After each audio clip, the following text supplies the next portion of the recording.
तो सबसे पहले हमको समझना पड़ेगा मोल कंसेप्ट। इसके अनुसार 12 ग्राम कार्बन यानी 12 ग्राम कोयले का चूरा, उसमें 6.023 into 10⁻23 number of atoms of carbon होंगे।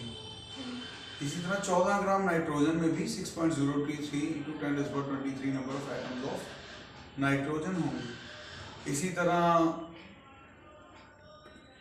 अगर हम देखें 180 ग्राम 160 ग्राम के करीब सोने में भी 6.023 नंबर 23 पार्टिकल्स ऑफ गोल्ड होंगे अप्रॉक्सीमेटली 60% के करीब अंदाज़ा है। यानी कि अगर हमने नंबर ऑफ एटम्स की बात करें, हाइड्रोक्लोरिक एसिड में 36.5 ग्राम हाइड्रोक्लोरिक एसिड में 6.023 इंटू 10⁻20, ठीक है। तो अर्थात 40 ग्राम NaOH में 6.023 into 10⁻23 number of molecules of NaOH होंगे। वो 36.5 ग्राम, वो 40 ग्राम। ये मैंने कहाँ से बनाया ये जादू बात ऐसे लिख दी मैंने। ये है HCl, हाइड्रोजन का एटॉमिक मास 1, क्लोरीन का एटॉमिक मास 35.5, ठीक है। और दोनों को जोड़ा तो ये बन गया 36.5। तो 36.5 जो ग्राम ऑफ हम HCl लेंगे उसमें 1 मोल ऑफ HCl होगा, यानी कि 6.023 into 10⁻23 atoms of molecules of HCl। Okay, AOH, sodium का एटॉमिक मास 23, ऑक्सीजन का 16 और हाइड्रोजन का 1, तीनों को जोड़ा 23 + 16 39 + 1 40। तो ये 40 ग्राम लेंगे तो ये 1 मोल होगा, ये 36.5 ग्राम लेंगे तो 1 मोल होगा। यानी कि अगर हमने दोनों 40-40 ग्राम ले लिए तो उस कंटेंट में ज़्यादा बेस होगा, ठीक है। और यदि हमने दोनों 36.5 ग्राम ले लिए तो उस कंटेंट में ज़्यादा एसिड होगा, ठीक है। एसिड कंटेंट ज़्यादा होगा। कारण ये है वो 36.5 से 36.5 ये कैंसिल हो जाएगा और 40 ये 36.5 हो गया, 40 होगा तो कैंसिल होंगे आपस में। और अगर ये भी 40 ले लिया हमने HCl तो एसिड कंटेंट बढ़ जाएगा। हम उस साबुन से हाथ धोएंगे, हमारे हाथ फट जाएंगे सारे एसिड कंटेंट ज़्यादा हो जाएगा। कॉस्टिक बढ़ जाएगा तो कॉस्टिक ज़्यादा होने पे हाथ में फफोले पड़ जाएंगे, ठीक है। तो हम तोल में बराबर अगर चीज़ कर रहे हैं तो वो बराबर नहीं है। हमको नंबर ऑफ मॉलिक्यूल्स बराबर होने चाहिए, दोनों आपस में प्रॉपर रिएक्शन करें, उनकी गिनती मॉलिक्यूल्स की बराबर होनी चाहिए। तो मॉलिक्यूल बराबर होने के लिए दोनों का मॉलिक्यूलर वेट के अकॉर्डिंगली टोटल वेट बराबर होना चाहिए। इसका फॉर्मूला क्या है, अब हम थोड़े से पहले चैप्टर में घुसते हैं। बट सिंबल्स हम पहले शुरू से आ रहे हैं। सिंबल्स किसे कहते हैं? जैसे कि अभी मैंने नाम लिया सोडियम, सोडियम का नाम सोडियम है परंतु इसका सिंबल Na है। SO या SD ऐसा कुछ नहीं है, वाई सो? बिकॉज इसका कॉमन नेम था नेट्रियम। नेट्रियम नाम होने से इसका कॉमन नेम से Na नाम आया है। गोल्ड का नाम GO से गोल्ड नहीं है, इसका AU नाम है, कॉमन नेम AU है, क्योंकि इसका ओरिजिनल नेम था Latin name Aurum. Aurum gold कहते थे, ऑरम को गोल्ड कहते थे, तो ऑरम के अकॉर्डिंगली इसका नाम बना AU। तो इसका नाम GO नहीं है, GD नहीं है, GD नाम गैडोलिनियम का है, ठीक है। अलग अलग कईयों का नाम है भी सीधा, जैसे हम बात करें नाइट्रोजन की, नाइट्रोजन का N ही है, N से शुरू हो रहा है, N ही नाम रख दिया। फॉस्फोरस का नाम P है, कॉमन नेम फॉस्फोरस P से शुरू होता है, PHOS, तो फॉस्फोरस का P ही है। कईयों का नाम वैसा ही है, मगर कईयों के पुराने नाम जो है लैटिन नेम में पुराने थे, क्योंकि ये चीज़ें पुरानी थी, ठीक है, ढूंढी गई थी। नाइट्रोजन इतनी जल्दी पहले नहीं ढूंढा गया, ये जो अभी अभी ढूंढे गए उनके नाम वही हैं जो कॉमन नेम में आ रहे हैं, ठीक है। जो पुराने थे उस समय लैटिन साइंस थी, लैटिन लैंग्वेज थी, तो उन्होंने जो अपने नाम रखे थे उसके अनुसार उनका कॉमन नेम डिफाइन हो चुका है, ओके। ये हो गए सिंबल्स। सिंबल सभी के अलग अलग हैं, वो आप इस चार्ट में से देख सकते हैं, इसको हम पीरियोडिक टेबल कहते हैं। आगे आ गया हमारे पास फॉर्मूलेज। फॉर्मूले कैसे बनते हैं? लाइक नाइट्रोजन और हाइड्रोजन आपस में कैसे जुड़े हुए, ठीक है। हमको क्या पता है NH 6 बनेगा कि NH7 बनेगा कि NH9 लिखेंगे इसके बारे में। ये 7 6 7 8 3 4 क्यों लिखते हैं? मनगढ़ंत है या कुछ सॉल्व लॉजिक है इसके पीछे? ठीक है, आज हम आते हैं उस लॉजिक पे। ये फॉर्मूले बनाने का लॉजिक है। This depends on valency. Valency किसे कहते हैं? नाइट्रोजन का एटॉमिक नंबर है 7। ठीक है, हमारे पास जो पीरियोडिक टेबल है उसमें अंत वाले ये जो सीरीज है, लास्ट वाली सीरीज, इसको हम नोबल गैसेस कहते हैं। यहाँ हमारी भाषा में, मेरी भाषा में, मेरा भी हरिनामावली व्याकरण से ज्यादा प्रेम है तो मेरा इसके सिद्धांत अपने ही है। ये ऋषि मुनि है, बिल्कुल स्टेबल, ये किसी से भी निर्लिप्त रहते हैं, किसी के साथ मिलते जुलते नहीं है, किसी से रिएक्शन ही नहीं करते हैं। ये हैं हरि नारायण आन करो क्षण में रक्षण, याद करने का formula. Helium, neon, argon, krypton, xenon और रेडॉन। ठीक है, हरि नारायण आन करो क्षण में रक्षण, ठीक है, जीनॉन और रेडॉन। ठीक है, तो याद करने के लिए शॉर्टकट। हर कोई इनके जैसा बनना चाहता है। ये 7 है तो ये 10 के जैसा बनना चाहेगा। 10 बिल्कुल स्टेबल है। 10 पे कौन है? नियॉन। 7 को 10 बनने के लिए क्या चाहिए? 3 और चाहिए। ठीक है, 3 इसकी वैलेंसी होगी। जो उसको चाहिए, जो वो छोड़ना चाहेगा। अब यहाँ पे आ जाइए मैग्नीशियम। मैग्नीशियम है 12 से 18 बनना मुश्किल है। आर्गन, ठीक है, 6 लेना मुश्किल काम है। 2 छोड़ना आसान है। 2 अपने से निकाल दे तो 10 बन जाएगा। ठीक है, जो निकटस्थ है वो काम आसान होता है। 12 वाला 2 छोड़ के 10 बन जाएगा, 7 वाला 3 लेके 10 बन जाएगा। अब सोचिए, मैं नाइट्रोजन और मैग्नीशियम को आपस में जोड़ना चाहता हूं। नाइट्रोजन है, इधर मैग्नीशियम है। मैग्नीशियम कहता मैं 2 देने को तैयार हूं। ठीक है, मैं 2 देने को तैयार हूं। मेरे ऊपर +2 चार्ज आएगा। ये कहता मुझे 3 चाहिए, मेरे ऊपर -3 चार्ज आएगा। अब ये वाला 2 इसके पैरों के नीचे आ जाएगा, ये वाला -3 इसके पैरों के नीचे आ जाएगा। N2Mg3 is the new formula, stable। ये फॉर्मूला है। यहाँ से वैलेंसी बैलेंस होती है, यही से फॉर्मूले बन गए। यही वैलेंसी है। वैलेंसी भी समझ लगी? ठीक है, फॉर्मूला भी क्लियर हो गया। अब नाइट्रोजन को हाइड्रोजन से जोड़ना है। हाइड्रोजन की वैलेंसी 1, नाइट्रोजन की 3 इसके पैरों के नीचे आ गया, 1 इसके पैरों के नीचे चला गया। NH3 अमोनिया, हमेशा NH3 होगा। NH5 NH7 NH6 हो गई नहीं, पानी खत्म, फॉर्मूले बन गए। ठीक है, चलिए ये भी खत्म, ये भी खत्म, ये भी खत्म। वेरिएबल वैलेंसी, किसी एक चीज की एक से अधिक वैलेंसी ना हो। लाइक इफ कोई है मैंगनीज, वो 2 ले भी सकता है, 3 छोड़ भी सकता है, तो भी स्टेबल हो जाए। लेने से भी स्टेबल हो रहा है, देने से भी स्टेबल हो रहा है। तो अगर लेने और देने से भी स्टेबिलिटी आ रही है तो उसको वेरिएबल वैलेंसी क्रिएट कर सकते हैं। तो बहुत सारे वैलेंसेस बन जाती है उसको। ले दे के अगर कोई बंदा सेटिंग हो जाए, लेने से भी स्टेबल हो सकता है, देने से भी स्टेबल हो सकता है। अभी हम देने से भी स्टेबल, हमारी भी कोई मैंगनीज वाली स्टेबिलिटी है, हम दान दे भी सकते हैं इस समय, ले भी सकते हैं। ठीक है, ओके। कोई बहुत गरीब आदमी हो तो खाली दान ले सकता है, तभी स्टेबल होगा। ठीक है, बहुत अमीर आदमी है, वो लेके नहीं स्टेबल होगा, दे के स्टेबल होगा। ठीक है, सोडियम मैग्नीशियम ये दे के स्टेबल होंगे। जो पहली 2 लिस्ट है ब्लू कलर वाली, ठीक है, ये दोनों देने पर ही स्टेबल होंगे। ठीक है, ये वाली जो येलो वाली लिस्ट है ये लेके स्टेबल होंगे, और ये जो बीच वाले हैं ये सभी ये ले दे के दोनों गुजारे कर सकते हैं, ले भी सकते हैं, दे भी सकते हैं। ठीक है, वैलेंसी का भी तो वही काम है, तो उसको वेरिएबल नाम दे दिया।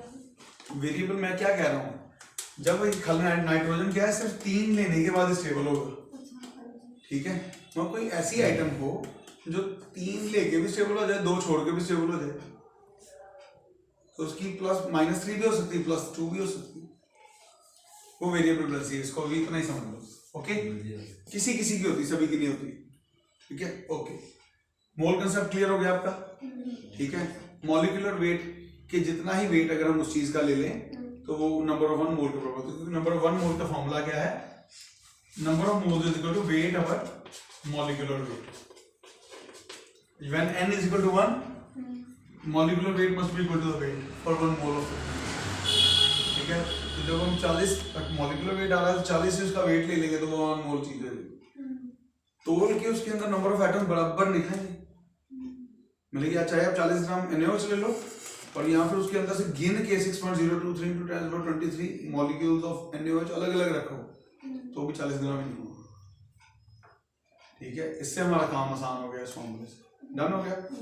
अब आगे चले एम्पिरिकल फॉर्मूला। एम्पिरिकल फॉर्मूला में कई हद तक मैंने चीजें बता दी। एम्पिरिकल फॉर्मूला और मॉलिक्यूलर फॉर्मूला क्या है कि अगर आपने जंगल में से कोई सैंपल निकाला, जमीन में से खोद के, कोई हरी रंग की काई सी है, आप जानना चाहते हैं इसके अंदर क्या क्या है, कितना कार्बन, कितना हाइड्रोजन, कितना ऑक्सीजन, कितना नाइट्रोजन है, वो आप उसको जला के चेक कर सकते हैं।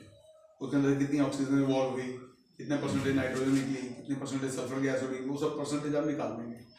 परसेंटेज के अकॉर्डिंगली आप उसको चेक करेंगे कि ये अब इसका फॉर्मूला क्या है, तो वो इसका एम्पिरिकल फॉर्मूला बनेगा और उसको मल्टीप्लाई कर देंगे 1 से या 2 से या 3 से, तो उसका मॉलिक्यूलर फॉर्मूला बनेगा।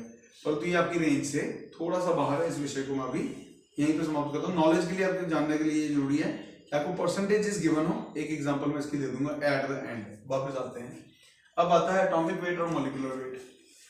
एटॉमिक वेट एटम का होता है, मॉलिक्यूलर वेट मॉलिक्यूल का होता है।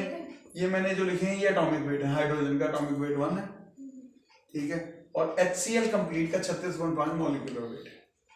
मास अलग है, वेट अलग है? नहीं, atomic mass and atomic weight is one and the same. Atomic mass को ही हम एटॉमिक वेट बोलते हैं, ठीक है, ओके। तो अब आ जाइए अगला पार्ट बी। ये मैक्सिमम समझ में आ गया। Part A is clear. Part A में सिंबल्स क्लियर हो गए, फॉर्मूलेस क्लियर हो गए, वैलेंसी क्लियर हो गई मोटी मोटी, ठीक है, मोल कंसेप्ट क्लियर हो गया, ठीक है, और एटॉमिक वेट और मॉलिक्यूलर वेट क्लियर हो गया। एटम का जो वेट होता है एटॉमिक वेट होता है, पूरे मॉलिक्यूलर का जो वेट होता है मॉलिक्यूलर वेट होता है। ये हाँ, अब ये प्रश्न है साइंटिफिकली बड़ा इंपॉर्टेंट कि आखिर इनको कैसे पता लगा हाइड्रोजन का एटॉमिक वेट एक ही है, 2 नहीं है। इसका उत्तर आएगा अब आपका। यहाँ पे आपने मेरे को पूछा प्रोटॉन और इलेक्ट्रॉन वाला, ये इलेक्ट्रॉन, प्रोटॉन और न्यूट्रॉन, ठीक है। पार्ट बी में इसका उत्तर आ रहा है। इसको मिटाते हैं पार्ट ए को जी। तो part A is clear and go.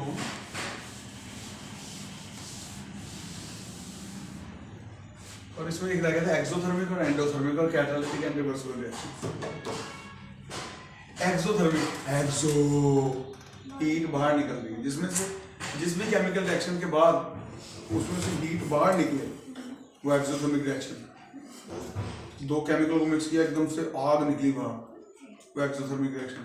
2 chemical mix किए, ठंडे हो गए, ठीक है। KNO2 में पानी डालो, एकदम बर्फ की तरह ठंडा हो जाएगा।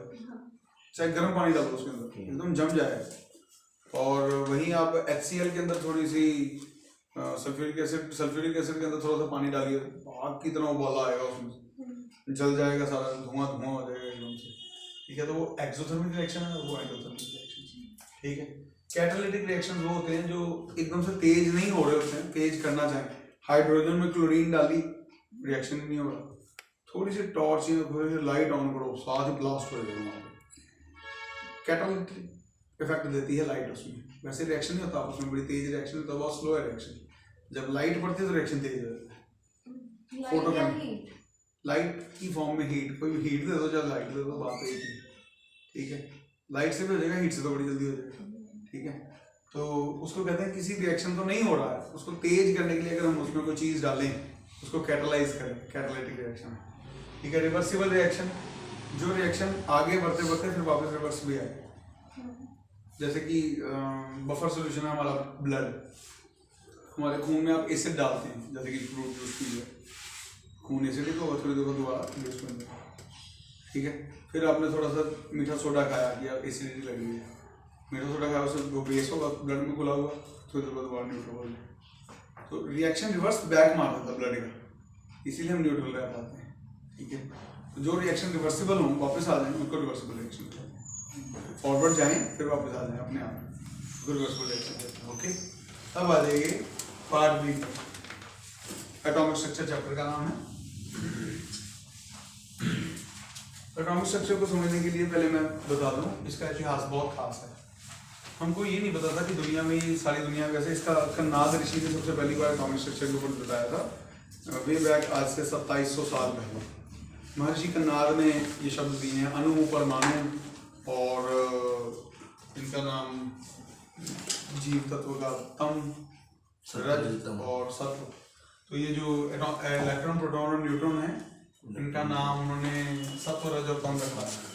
ठीक है, सत्व गुण यानी कि पॉजिटिव नेचर, यानी कि प्रोटॉन। सत्व गुण हम यही कहते हैं ना, पॉजिटिव नेचर, पॉजिटिव का मतलब होता है प्रोटॉन। ठीक है, नेगेटिव नेचर जो सदा घूमता रहे, कभी हिले नहीं, एक जगह बैठे नहीं, तमोगुण। और जो न्यूट्रल है, बीच का है, वो रजोगुण यानी कि न्यूट्रॉन। तो परंतु अभी कन्नाद ऋषि को हम थोड़ा सा बाय बाय कहते हैं, क्योंकि अब की साइंस उनकी साइंस दी हुई से बहुत ज़्यादा एडवांस है। इस मामले में हम वाकई में 2700 साल आ गए हैं हमसे, वो निकले पिछले 150 साल में आए। एंटोनियो लवाइजर के समय हमें कुछ भी नहीं पता था, और हम सीधा ही अब आपके पास पहुँचे कि एक एटम के अंदर क्या है ये हमें कभी नहीं पता था।